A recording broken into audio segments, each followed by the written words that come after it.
Welcome to Pause for the Truth, where you can sit back, relax, and hear an honest dialogue about health, wealth, legal, and social issues. The hosts are Dr. Rogers Kane, family practice physician, and Jocelyn Turner, health education consultant, with co hosts from the Northeast Florida Medical Society and its foundation.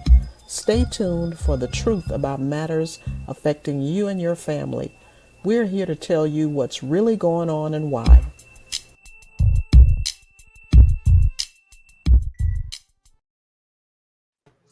Good evening, everyone. This is Dr. Roger Kane, waiting on his co-host, Ms. Jocelyn Turner. She should be here shortly. And we have our special guest, Dr. Renard Walls. Also, he should be here shortly. And we may have had a cancellation from a different gastroenterologist, but we're waiting to see on how that will work out.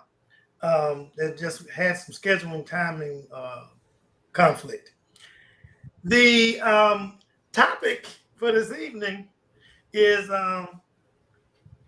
if you're 45 and older, I stole this by the way. If you're 45 and older, there's a new kind of booty call you should definitely answer. I thought that was cute, to say the least. And it's true. People of all genders, colors, should be screened for colon cancer because they can get colon cancer. And usually, if it's found early, it's very treatable and most likely non mortal, none Fatal? no mortality from it. Fatal. No, yeah, no fatal mortality. Right, Miss Turner, how you doing? Well, you can tell when I am not in my usual place because I start looking weird with my background, but I'm doing well. What about you all? Doing fine. Wonderful, great. wonderful. Yeah, there were some off the cuff comments made about you in the post office, Ms. Johnson, but I wanted it to be known I defended you throughout the statements. Okay, I was in I your corner. appreciate that. I appreciate that, Tyrone. Then that lets me know that you're not the one who was making the off the cuff comments about me. So Yeah, let me tell you, he went to bat for you. I got the keys from the bus from him. He did give me the keys to the bus. So oh you boy, that's funny. you're no longer under the bus. So I see we have Linda with us tonight who looks like a regular. We need to put co-host by her name, huh? Yeah, Linda got some good news today. Was voted one of the Linda. Tell them what's I made the list for Jacksonville with women business owners. How about All that? right, all right. Congratulations. Made the list. There you go. That's awful. Awesome. I'm talking about I'm awful. telling That's you. awing. I'm telling you. Yeah, I 52 just would or like to make a 53. list and be on it in a business. Well, 52 or 53, I'll take it. There That's you go. wonderful. Well, That's I an will tell you accomplishment that this, some sir. folks don't ever get. There are a lot worse lists to be on. Okay? Wait a minute, 52 Amen. or 53 is like 21 million people in Florida, so a certain percent of them got. That's still quite an accomplishment. That's in the Yes, elite it is. category. Okay, that's in the elite. All right, Miss Turner, how you doing today? I am doing funky because I'm in a space. Whenever when I move from my space, I just get all off the beaten path. But we gotta make it work tonight, and I'm happy that we have a topic that's so important. When the unfortunate and untimely death of Chadwick Boseman happened, a lot of people in communities that never talked about colorectal cancer started talking about it. And I know tonight's discussion is not limited to colorectal cancer, but just those diseases associated with um, the colorectal part of our bodies. And I tell people the pandemic probably was a time and when celebrities like Mr. Bozeman, when he passed, it's an opportunity for those conversations to take place and for people to learn about medicine and science. And so tonight, don't pay attention to how I look, folks. Just know that it is We what it can't is see you. tonight. Don't worry about it. Fortunately, We you can't all see know what I look like, that you don't care what I look like tonight, because it's doing what it wants to do you. tonight. So pay no attention to that. Because look Uh, like if I move closer, you might see me and I have no idea what's going on. yeah, But that's if I the lean and anywho, you hear me, you know what I look like. But so this is a good conversation. You can't talk about colorectal disease without including a registered and licensed dietitian. And Linda has had numerous years of experience offering nutritional counseling and other services to folks here in Northeast Florida and beyond, I'm sure. And so, Linda, I guess, and Dr. Kane, maybe you can start talking about it a little bit. What are you seeing in the patient population of the people who are being diagnosed with colorectal diseases?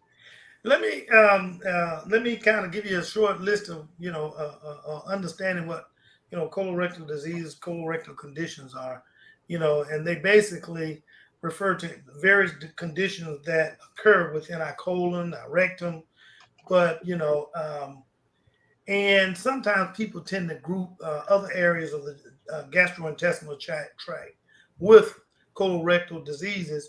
And so, because you may see a coexistence or a spread, in some cases, a spreading of whatever the disease may be, whether it's an inflammatory disease or even if it's malignancy. So, and then sometimes we really don't know what it is, like an irritable bowel syndrome can involve anywhere from the stomach, as most of us know.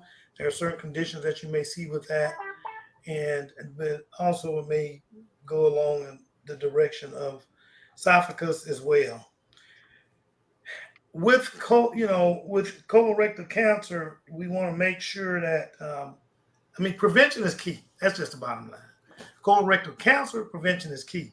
However, some of these other colorectal diseases that we were looking at discussing can also have a quite a bit of prevention applied to them by eating the right diet. And that's where Ms. Linda Lockett Brown comes into the focus. She can help us try to eat those things and do that prevention aspect of it in terms of whether or not it's certain diseases or is it colorectal cancer or just a broad inclusion wind up being colorectal diseases. So I am seeing we're doing well. Let me put it this way. And I think I didn't most mean of my that patients. in your patient population, Dr. Kane. So don't feel any pressure from talking about your patient population, but just in general. No, well, okay. In general, more people are getting screened for colon cancer than before. There's various methods of screening, and people are getting it done in one form or another. But we still have a significant amount of people out there that are not getting screened properly, and because sometimes they think they're getting screened, but they're not. And I'm looking, don't get as much cancer in my patients, be quite frank with you, as I've seen in the past, because we're kind of dogmatic about getting, these preventive mechanisms done. So it's about prevention, prevention, prevention.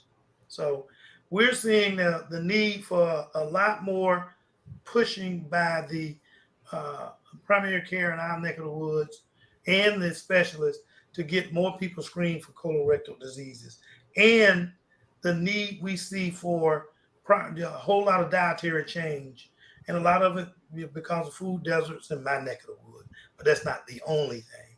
Because of food desert, it becomes difficult to try to do as much prevention as what we want to, other than the screening mechanisms. That you're looking for cancer. I really would like to see what we can prevent the cancer from ever taking place.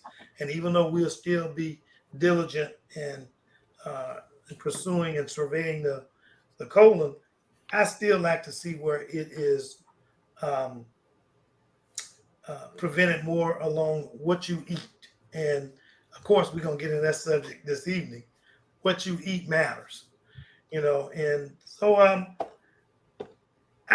would say is we got to stay aggressive, and we are doing better. The community is doing better, but we still got a long way to go.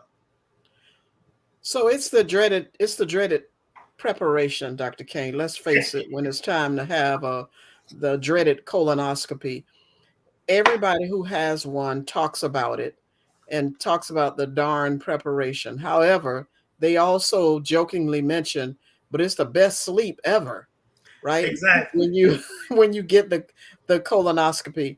Yep. Linda, in your case, I know you see patients for various reasons. Do you ever have patients who come to you that have colorectal diseases I would in say particular, or I see a lot. I see a lot. I have patients that have been suffering with something going on in their stomach, in their intestines. They're chronically constipated, or they chronically have diarrhea, or bloating, or gas.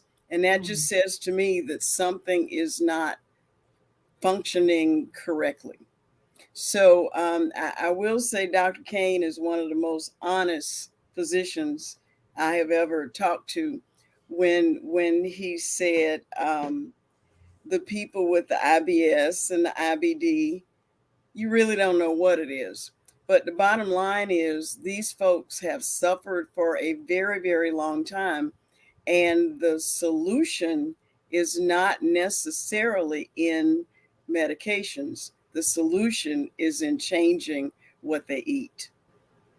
And that is that's just tough because eating is so personal, and these folks have been eating this way all their life. And I had one lady, when I suggested what her meal plan should be, she just looked at me and she said, "That's not what I was expecting." And she left. oh So wow. I'm going to call her and see what she decided, because she actually is at risk for colorectal cancer because of her genetic makeup. So she Mm. does not have disease right now, but what she needs to put in place is really, really dramatic. Now, most of my clients are not like that, but people have just been suffering for years and just decided, well, this is the norm. So we have some really interesting discussions about bowel movements, and people are apologetic, but I need to know in order to be able to help them. Yeah, Well, and yeah, why I do you think think it, that's oh, go ahead, that's Dr. an Kane. important point, Ms. Brown. When you're looking at the bowel movements, you can tell a lot from the bowel movements. You know, it reminds me of the show one time on television. It was a comedy show, but the guy reached down and picked up some buffalo poop and he sniffed it and all around his nose, and he said, "It's about 55 buffaloes, and they all headed west, and they're where one of them is telling the other one yada yada." He was so specific with what it meant, and the guy is just asking, "Well, how do you know all that? It's in the poop. Read the poop." So you have to read the poop to get an appreciation of some appreciation, a greater insight. Let me put it that way: greater insight in terms of what is going on with that patient, what the potential diagnosis of Miss Brown obviously can help us figure it out, and that is not always. Most of the time, it's idiopathic, which means we're idiots. We don't know what the pathology means. Okay, so it is what it is. We try to do the best and rely on others like Ms. Brown to help us, guide us in terms of not just trying to give medicine to people, but give direction on personal care and and the proper diet to maintain yourself as disease free. I'm glad you mentioned the poop, Dr. Kane, because I've actually gone to physicians' offices and they have Okay. photos they have photos of what your poop should look like. It So look we like may as that. well, we're already there. We may as well talk about the importance of turning around, taking a look at it, Yeah, and knowing that it should not come out in bullets, or but pellets. also that it varies from individual to individual, right? Right, right. They can have anything from you. As you know, the poops can be anything. You have little pellets sometimes. Got almost look, to the point they look like hard rock raisins or something. Then you may also have, a little larger boulders, and then of course you may get to a log if you're lucky, and then but then get to a right log if you're lucky. But then on the other end of it, you start getting very mushy, muddy, and then going on to the what some people think about. Some people think about diarrhea when it's really watery diarrhea. That can tell you a whole lot about what is going on with that individual. And as a primary care, when they come in there and start telling me some of that stuff, I ask them, I can get a kind of an idea, but I don't have the wherewithal and the knowledge as well as Miss Brown. That's why we depend on people like her to help us get the right direction as far as diet is concerned. I can give a 50,000 foot view, 30,000 foot view in terms of telling the patient what to do, but she can give them the more specific recommendations that, based on what she has learned throughout her years of quick learning at such a young age. What she's learned to do and be able to explain to them and what difference it would make versus me doing that 30,000 foot. Because I'm Well, going to make a problem. and the last time she came, she told us 2 carrots, 16 ounces of water, and what is it, a 30-minute walk? 30-minute walk. And it'll get things moving. The train will start leaving the tracks. Yep. Right. Unless I wanted to say when I saw this topic come across our list as we talk about what we're going to do, I never imagined or envisioned that it was going to be a poop conversation. But I want our listeners and viewers to know that we boldly go. So that you can get the information that's important to understand. And as we make light of it, it's very important that we highlight that though said in jest here on the show, the important factors are still important, and that is that the way it comes out is important and it tells a story. I think Dr. Kane crafted it very, very well. If you want to know the story, then it helps to know what the poop looks like. read the poop. You didn't know we were gonna do such a shoddy conversation, right? Well, the other issue too is how often you poop. Some people say, oh, it's once a week. That is not good. I can just say unequivocally that is not healthy, because that means that all of the food that you have eaten, what was left over, is in your colon for a week. That is not healthy. So, some people go every day. The folks that eat their 25 to 38 grams of fiber, they will be going several times a day. And some people think that's not normal. That's actually quite healthy. That means that what you ate got digested. What was left over is now leaving the building, which is healthy. So once a week is not healthy. Now, within that, some people are once a day people, every other day. What is considered as still normal is every third day. That's still considered normal, but once a week is not normal.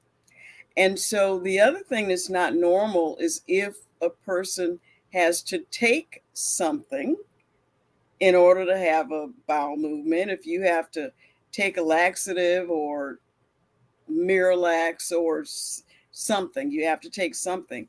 That's not normal either. And it is amazing to me when I get my clients on this meal plan and they'll say, well, Well, what are we going to do about my constipation? I said, you follow the meal plan and drink your 8 glasses of water, you will not have a problem.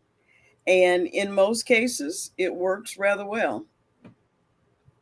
So is it a bad thing if you take, um, because I know a lot of people that take those, even celebrities talk about taking the Metamucil tablets to lose weight or even just to get that added fiber. Is that a bad thing, or it should not be the thing? Is the point? It should not be the only thing. So Okay. when I think of people taking Metamucil and Benefiber in order to, say, decrease the cholesterol levels in their bloodstream, um, that's not necessarily a bad thing. But we were talking about ultra processed foods last week. Metamucil and Benefiber would actually, if you consider them food, they would actually fit in the category of ultra processed. So I would say those things, Benefiber, Metamucil, may be a tool, but they don't need to be the only thing that's done. You really need to look at the food intake. So it's not a quick fix. So if someone comes to you and and by the way, I don't want to limit it to colon cancer, but Dr. Kane, what are those other diseases related to the colon or rectal area that people should be concerned about? I know I've had conversations with people about the number of polyps they've got that were detected when they went in for their colonoscopy. Is there a way, and this is between the two of you, is there something that folks can do to prevent getting those polyps? Yeah. A couple of things that Linda mentioned in a few minutes ago in her response to your question. I mean, hold so important. That's so true. Your she gave the example of having a week of being constipated, and that's a week inside your colon. Some good things. Most of that already taken up anyway. 98, 99% of all the good stuff is gone. By this time, all you got is constant contact, or greater contact of carcinogen, cancer causing agents that's in our foods, in our water supply, and also, the different medications and that's one other thing we have to look at. That people flush these medications down the toilets. Some of these medications are coming, their effects and side effects are being imposed upon in the people that consume the water, and so on and so on. And so without that, it goes very far with what she mentioned in terms of that being so constipated and that that stuff standing in colon for that amount of time. In addition, the faster you clear it, then the less likely of less exposure to the carcinogens you may have. Right. Okay. And you got to remember, those carcinogens, is that what causing, and when you start getting on a cellular level or biological cellular level, are those carcinogens in those foods causing the colon cancer? And so whatever increases its contact or opportunities to get into your body, going to give you colon cancer or whatever other cancer it may cause, because it's in your food chain and food supply. So um, I, I, speed and movement is what you want. If you can do every day, boy, that's great. There's a tribe over in Africa. What is the name of that tribe, Dr. Rocket, that based that? Oh, there's Dr. Ross. Hey, About how's everybody? See, I'm a little late. Yay. Yeah, That's okay. That's okay. I want to join the conversation. The life of a doctor that we can't get enough of. That's kind of you. All right. But thank you, Dr. Rawls. For all of you guys who don't know, this is Dr. Renard Rawls, my favorite GI, along with Dr. Chisholm, whom can't make it this evening. And several, it's a whole bunch of them. But in particular, me and Dr. Rawls, we can go back to our birthplace, pretty much, or Fort Lauderdale. That's right. Yeah, and so way back. Yeah. Dr. Ross, we've been talking about colorectal diseases / colorectal cancer. Um, where the present discussion is at is Ms. Brown did say that she was um, she recommended that you have a quick transit time of what boiled down to be quick transit time of food through your colon. That's right. And we just also highlighted that prolonged exposure, which like example she used, staying up to a week. That prolonged exposure to those items you consume includes carcinogen. That's right. And without us knowing for sure exactly the molecule by molecule interaction, you kind of get an inference that something ain't right. That's right. That's right. That's right. Can I take us back a little bit? Yes. You can go yes. back and yeah, just go ahead. Go overview. This is March Colorectal Cancer Awareness Month, which we're all aware of, and we know colorectal cancer is a major healthcare concern. Here in the United States, there are going to be approximately 150,000 new cases of colorectal cancer diagnosed this year. Wow. And unfortunately, about 50,000 deaths from colorectal cancer due to late detection. It's the third most common cancer diagnosed here in the US behind breast cancer and lung cancer. And it's the second leading cause of cancer deaths. And these numbers are worse in the African American community, where there's a 20% higher risk of developing colorectal cancer and a 40% higher risk of dying from complications of colorectal cancer. So we're trying to, focus this conversation on how we can get these numbers better, and I know Mrs. Brown is talking about diet. That's a big part of it, because we're starting to see colorectal cancer in younger patients. Right. I think I read somewhere in 1995, only 11% of colorectal cancers were diagnosed in patients under 55. Right. And by 2030, that number is going to be up to like 20%. So we are seeing it in younger patients, and we don't know why, but I'm willing to bet is due to the diet. And so,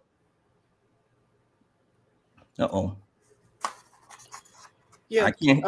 Dr. Rawls, I also mentioned Linda's favorite concoction that she told us, she shared with us the last time, the 2 Carrots and carrots and a apples. bottle of water and Yeah. I remember that. the 30 minutes of walking. But I asked the question earlier, and I'm going to pose the question to you as well. Other than colon cancer, what other diseases are, I won't say prevalent, but do you see folks showing up at, or that your knowledge of, that people are being diagnosed with related to the colorectal area of our bodies? We see what we call inflammatory bowel disease, such as Crohn's disease, ulcerative colitis. We see quite a bit of that. And then we have this, what we call the irritable bowel syndrome, which we really don't know the cause of that disease. I think of it as a overly sensitive GI tract, where you have the bloating, abdominal pain, change in bowel habits, constipation, diarrhea. And then we have the upper GI symptoms. We see a lot of acid reflux or GERD. And I think a lot of it is related to diet, for sure. So for those folks, I think Linda has a video, Tyrone, that she wanted to, is it a video or a slide or something? And Dr. I have Rawls, some I'm having some slides. issues with my camera, so don't pay attention You to got me. some slides. So I just wanted to talk about the relationship of food to the risk of colorectal cancer. And I think part of the reason why we're seeing it in younger and younger people are two reasons. One is because we supplemented the food supply with folate, which it it drives cancer cells to grow.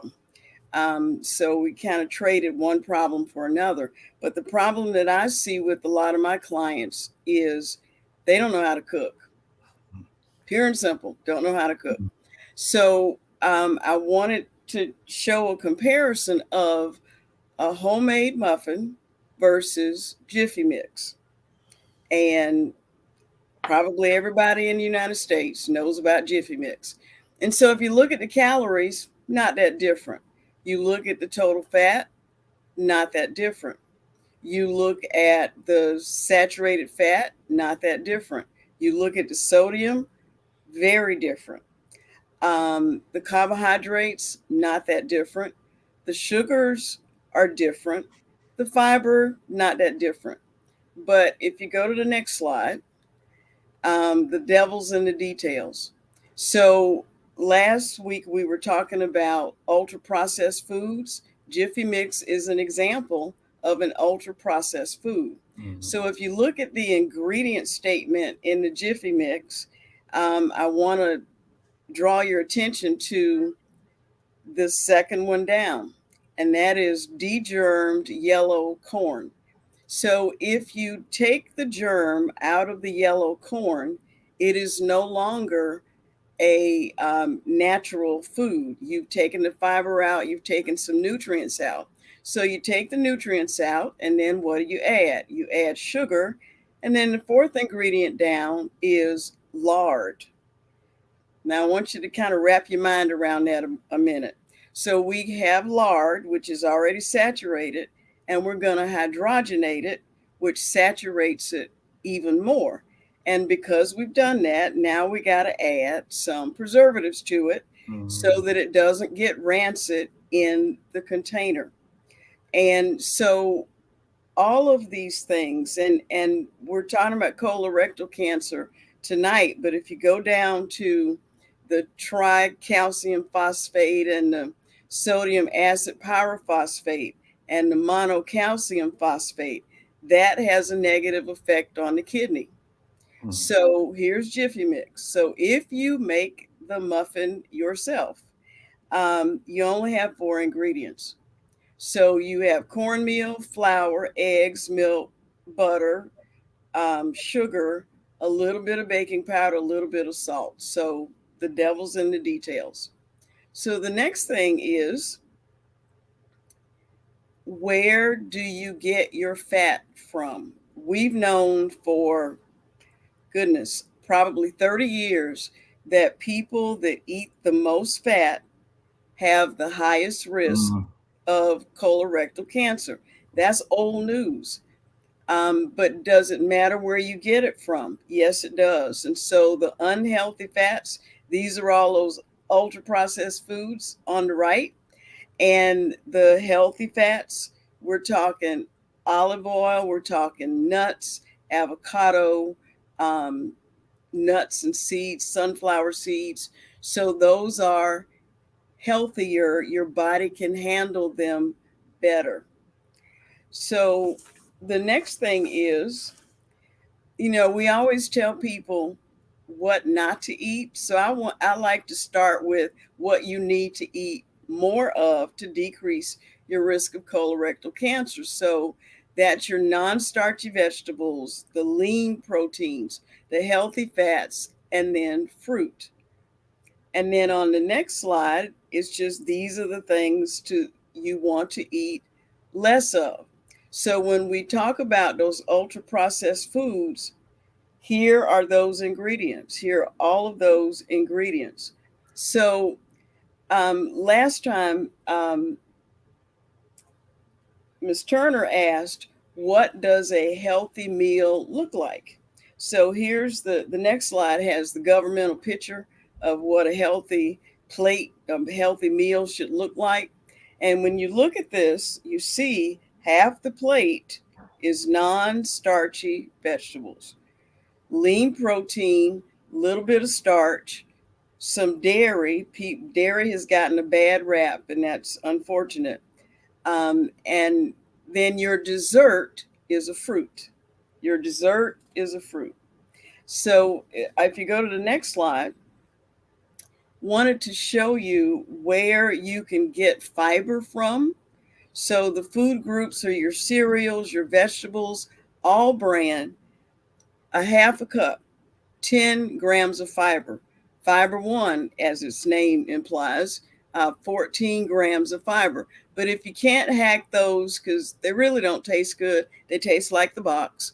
So if you can't hack those, um, do oatmeal, but not instant oatmeal. It needs to be the oatmeal that you actually cook. And then Cheerios. Cheerios work. So all of these vegetables that people tend not to eat. In the last 2 weeks, I've had 8 patients that do not eat fruit and they do not eat vegetables. And these are grown-ups. And all of them are having problems with their GI tract. So I was not surprised. So the other place that you get fiber, you get it from your grains and you get it from legumes. So we talk a lot here about people not having a lot of money to eat. Well, if you were going to increase the quality of your food intake, the legumes, that's the way to do it.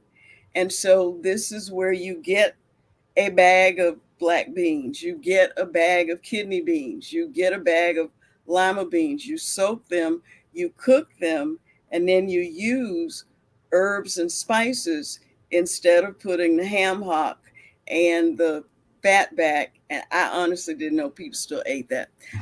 But I had 2 patients last week that's what they're eating. So you can do legumes and rice and replace, and that meets your protein requirement. And look at how many grams of fiber you get. 8 grams of fiber in a half a cup of cooked black beans. So the next slide, same thing with the fruits. Now, prunes have gotten a bad rap. Some people associate prunes with old people, but that's okay. If you eat 6 prunes, just 6 little prunes, you get 12 grams of fiber. 12 grams of fiber, not prune juice, the actual prunes. And if you up that 6 prunes to 10, you actually can reverse osteoporosis, but that's for a different topic. So the next thing is people have choices to make. Now, I sometimes go in Walmart and I will sit by they have little benches in the front.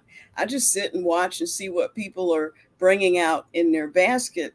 And what I see a lot of soda and I see a lot of snacks. So I just went on the Walmart website, and if you buy I forget how many are in there, 16-ounce bottles of soda, almost $7. If you buy the big box with the little individual bags of snacks, almost $20. I see that. So you could take that same money and buy a bag of apples for $4 and a 52-ounce bag of broccoli for $7. So need to be some trade-offs. So the next slide.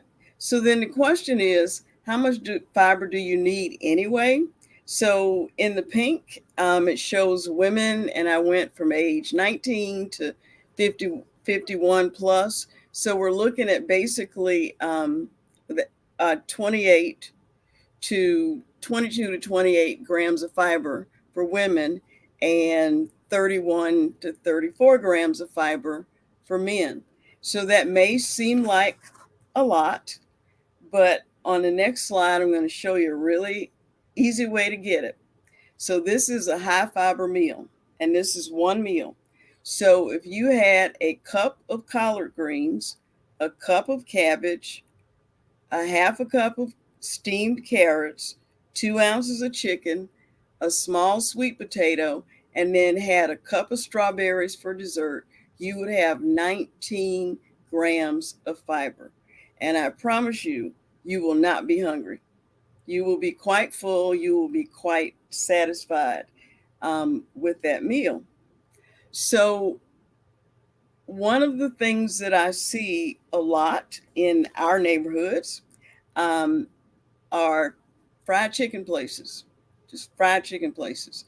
So, is that a bad thing to be healthy? Does it mean you can never eat a piece of fried chicken? I'm not going to say that. But what I am going to say, if you had baked chicken, you only get 10 grams of fat, and this is for the thigh, 229 calories versus a thigh, if it's fried, it's not all four pieces, just a thigh, 35 grams of fat and 428 calories. Wow. So if you take the fat and you put it in the colon without eating fruits and vegetables, the byproducts of that fat are going to be sitting in your intestines, just like Dr. Kane said, for a long period of time and can increase the risk of cancer. So the next slide, I just wanted to sort of highlight again. Let's skip to the next one. The role of ultra processed foods. And so I like this slide because it gives you an idea of what is included. And so we're looking at breakfast foods, savory snacks, and savory just means high fat. So savory is the difference between a Ritz cracker and a saltine cracker. Ritz is savory because it melts in your mouth because it's high fat. Yogurt and dairy desserts, not dairy, but these are desserts. Ready to eat or heat mixed dishes. The research that I looked at today is talking about the food itself, how it's made, the ingredients, and a reaction between the food and the package that it's in. That is just mind boggling. And so when you get down to the bottom, we're looking at the sweets and snacks, and then we're looking at the fats, condiments, and sauces. So the intake for women, not that different. I was hoping that it would be, but it's not. And so if you flip to the next one. So there's this thing says eat this, don't eat that. So what you want to eat less of to reduce your risk is less soda, less packaged snacks, less things out of a box, sweetened cereals, sugary milk-based things like chocolate milk with sugar added to it, or fruit punch. I remember growing up, the big thing in the neighborhood was, I just drew a blank. When Dixie Super Brand fruit You talking about those that fruit what punch? is it? Kool-Aid. Yeah. Kool-Aid, yeah. Yeah, People would Elmo take and Kool-Aid. Those are the two. Kool-Aid, And add Chex sugar drinks. to it, and then add pineapple juice to it, and freeze it, and put it in a cup. And everybody was running around in the summer sucking on that. Margarine, and then pre-processed, ready to eat or heat and eat food. So, I was in the grocery store last night. My basket is filled with fruits and Get out of vegetables. here. And I saw somebody come in and they bought 2 frozen pizzas. So frozen pizzas fit in the category of what's on the left. And so the list of what to eat more of and what to do more is fruits, vegetables, whole grains. If you want to snack on something, snack on nuts, drink some water, and then go take a walk. Wow, Linda, that was very comprehensive and definitely. And again, I apologize to our audience that this is my camera is doing weird things tonight because I'm in a different location. Discuss the increased incidence of right-sided colon cancers in 30 to 40-year-old African Americans. Yeah, again, I don't know if we have a good answer for that increase in right side colorectal cancer and in young patients, but we are seeing that an increased incidence, and a big part is diet, because really that's the only thing that's really changed, I think, over the years. Mhm. Going back to 1950 and now in 1990, patients born in 1990 have a higher risk of developing colorectal cancer than patients born in 1950. And so I can't think of much that's changed besides diet, you know. And diet's a big part of it for sure. And the other part, to help prevent colorectal cancer, we want to talk about different screening tools we have available also. Um, I know everyone knows about the colonoscopy examination, which is the gold standard, but there are other tests that are available. And the best test is the test that we can get done. And so we have the fecal occult blood test that's recommended once a year, and it tests for blood in the stool, um, secondary to a colon cancer. The downside is the cancer may not be bleeding at the time that the test was done. And the sensitivity is somewhere between 50 and 75% at detecting colorectal cancer. And then we have, everyone's probably heard about the Cologuard exam, where the box is mailed out to your house. You give a stool sample, you mail it back in, and they check for cancerous DNA along with blood in the stool. And that sensitivity is about 93% at detecting colorectal cancers. We have a CT scan, what we call a virtual colonoscopy, which is recommended every 5 years. And it basically takes a scan of the colon looking for polyps or precancerous growths. And we have the flexible sigmoidoscopy, which we don't use much. I call it a mini colonoscopy because it only looks at the left side of the colon. And again, the gold standard is the colonoscopy examination, because not only can you detect the polyps or precancerous growths, but you can remove them also at the same time. And I think everyone's familiar with that exam and the prep. We have different bowel preps that you take now that aren't as bad as they were in the past. We have a low volume prep, we have a Gatorade based prep, we have pill preps, and you come in, we place a small IV, give medication through the IV, you sleep through everything, and once you're nice and sleepy, we have a look throughout the entire colon. If we see any of those precancerous polyps, they're removed at that time. So I think the thing that Dr. I Rock, got tonight hey, is JT, I just want to remind people what Dr. Rawls is saying about the prep and the need to have the proper prep. And that is, if you can imagine having a good sized little bump on your arm, and then you spread some mud on it, and you expect him to be able to treat that bump or see that bump, or, if you're not properly prepped, you can't see it. So that is the key. The advantage, and Dr. Rawls, you can correct me if I'm mistaken, one of the additional advantage to doing a colonoscopy, other than just that, is that other than just being able to treat it at the same time, but also you gave the sensitivity for was it the Cologuard? You gave it Cologuard test. 93%. Yes. And what was the sensitivity for the CAT scan? And Yeah, the CAT scan, the virtual colonoscopy, the CAT scan is about 85 to 90%. okay, But it doesn't pick up polyps smaller than 5 millimeters. got And it. so And so that's recommended every 5 years. The fecal occult blood test is somewhere between 50 and 75% Right. sensitivity. So Well, but each one of them just can be used at the proper time and place, can be that's used right. to help us move on to, like you say, the gold standard, meaning ultimately, if you want to make sure as close as being sure as you can, get a good clean prep and colonoscopy. Absolutely, Dr. Kane. That's the gold standard. That's what we recommend.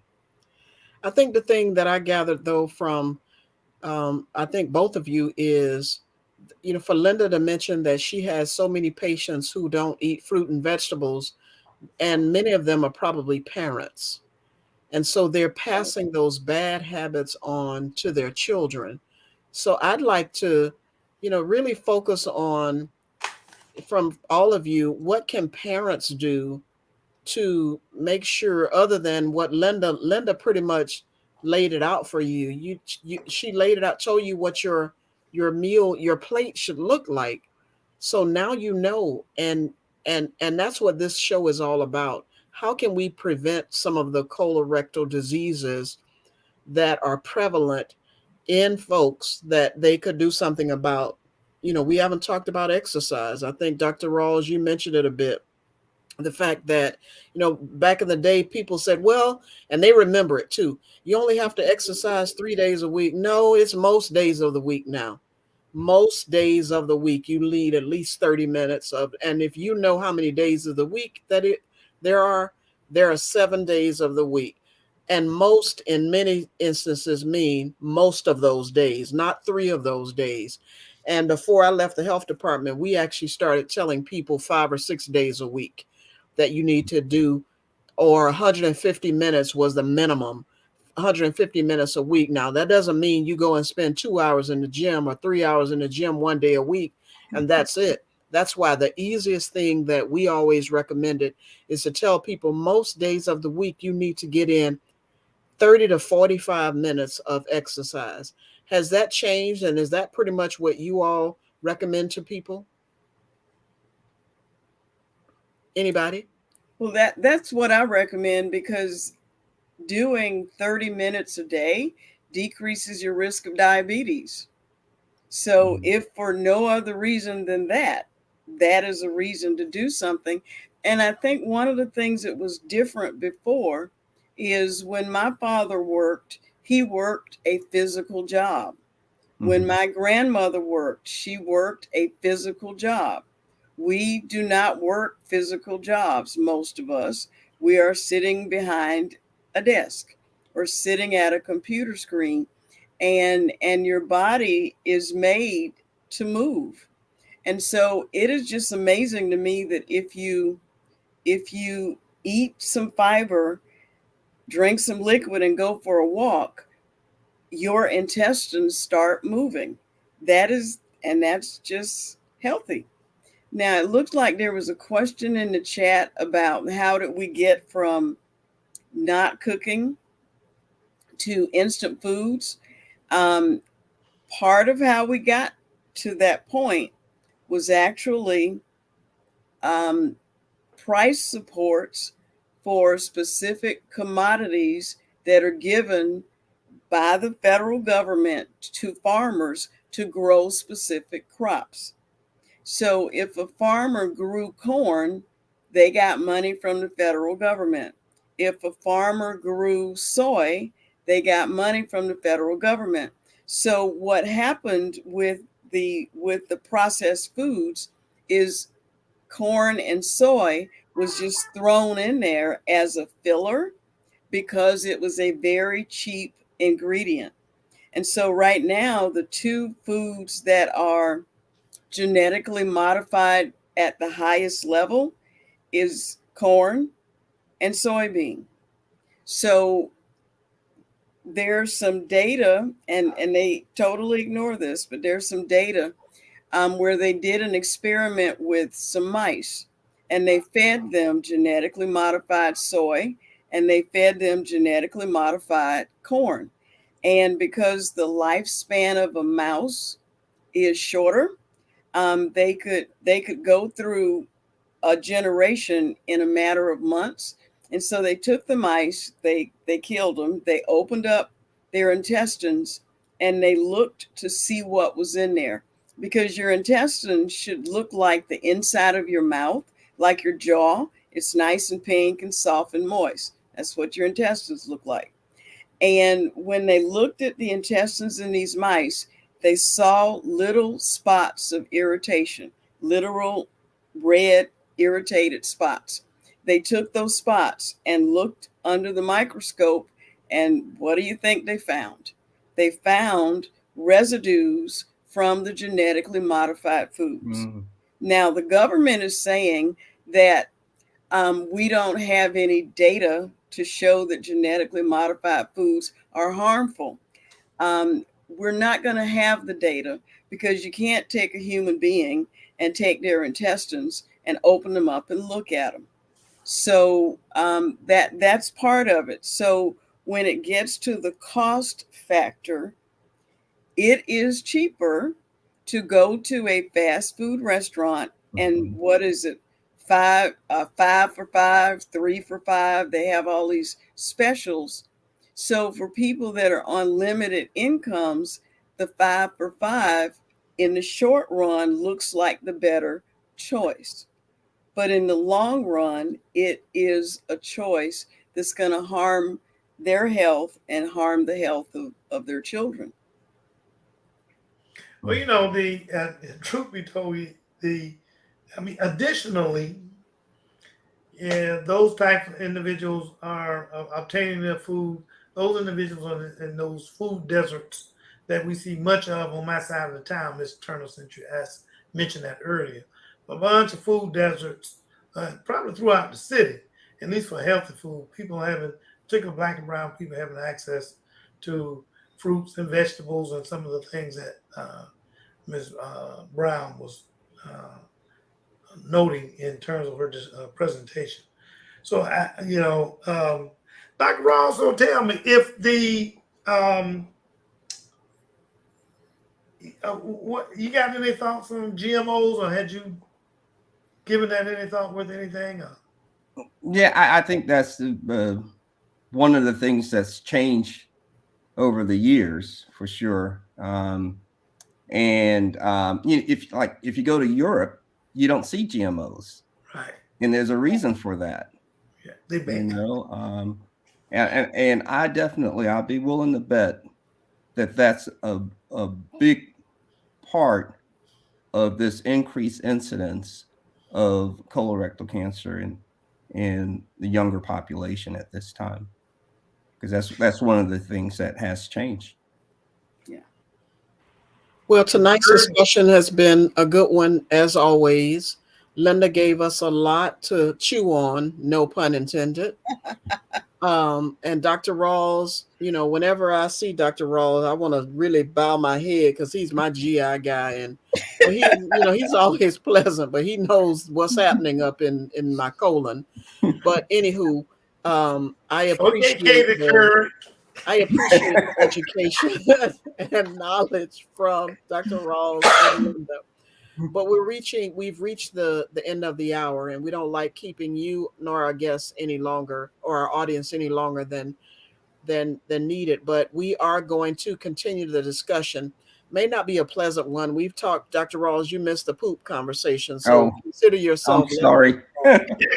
But we are going to continue this He's heard discussion all because of the those one thing jokes. that we know for certain that we've heard last week with ultra processed foods and tonight is that if we don't change our diets, we're going to see a difference in our future.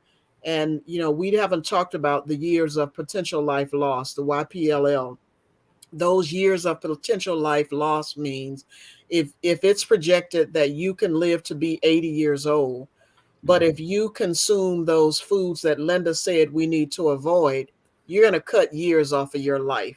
So those are the years of potential life loss. So that's another conversation, and you got that from the health educator of the group tonight. That's But right. we like to always ask our guests to leave our audience with some nuggets. What are your final thoughts, Dr. Rawls? I'm going to start with you since you joined us later, and you may, take a little longer time. What are your final thoughts regarding colorectal diseases for our audience? Yeah, it's Colorectal Cancer Awareness Month. The key is the screening age, we all know, has been lowered to 45, initially in African American patients, and now the American Cancer Society recommends screening for colorectal cancer for everyone at age 45. So if you haven't been screened, please go out, talk to your physician, and get this done. We discussed there are a lot of different methods. The gold standard is the colonoscopy examination, but any screening exam is better than having no screening at all. That's for sure. Thank you, Dr. Rawls, and we look forward to having you back. And also Dr. Chisholm. We know she had an emergency and couldn't join us tonight, but definitely want to bring the both of you back as we continue the discussion. Linda, you gave us a lot tonight. I know you probably are all talked out with us, but you're such a wealth of knowledge, and we really appreciate your joining us again this evening, this week. What are your final thoughts for our viewers tonight? My final thoughts are, where there's a will, there's a way. And, as you were talking about the food desert, um, perhaps there could be some effort made to take a bus to Aldi's, or take a bus, just get a busload of people, take them to Aldi's, take them to the farmer's market, or people get together. And because we did this when I grew up, somebody was going to the grocery store, you give them $20, and then they bring you back whatever was on your list. So, when you think about folks going to concerts in Orlando, going to concerts at Jacksonville Beach, going to concerts anywhere in their car, that effort could be put toward going to get healthy food. Just a thought. It's about choice, right? The choices that we make. We don't mind driving to Orlando or out of town for a concert, but God forbid you ask us to drive across town to the farmers market. We'll find all sorts of excuses. Dr. Kane used to always say people complain about coming to sit up at the doctor's office, but they'll go to a hair salon, not cutting any hairstylist, or other places, and will sit there for hours. So we just have to think about the choices that we make, and it may not affect us today, but it'll definitely affect us in the long run. Thank you, Dr. Rawls and Linda. Dr. Kane, what are your final thoughts for tonight's topic? You're muted. You're muted, Dr. Kane.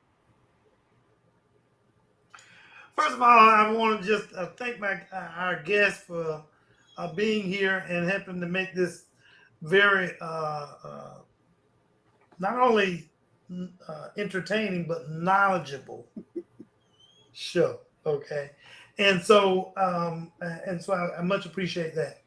In the long run, what the night show has shown us, one thing it has shown us, is the need for the team to work together between the primary care, the dietitian, and the gastroenterologist, if we want to be successful at limiting the impact that colorectal diseases have on society.